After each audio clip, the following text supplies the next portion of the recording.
siya magbibilang, nakikita ng taong bayan, bilang, tapos may store dun sa ano, tapos may records Kaya nga. talaga.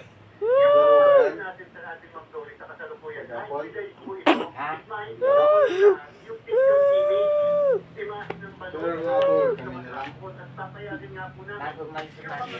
yung mga voters o yung mga Di makatulog din mamaya. yung mga parang Eh, pag nabis ngayon niya. Matagal na matutulog sa mamaya pa.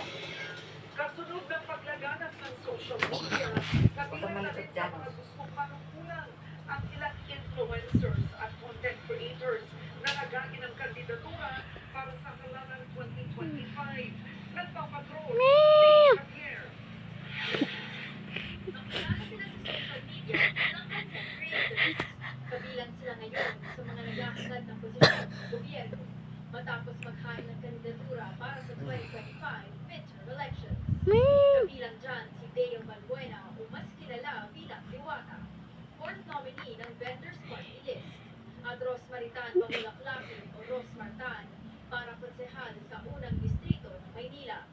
Para magkaroon po ng boses ang bawat vendor about Maninda Pilipino. May nag-push po sa akin na tumakbo ka kasi kailangan ka ng tao, kasi kailangan nila ng tunay na pagbabago. Sabi ko, siguro nga mas marami akong matutulungan kapag kaya nakaposisyon na po ako. Hindi na ikinagulat ni UP National College of Public Administration and Governance Professor Erwin Alampay na maraming tumatakbong influencer at content creator.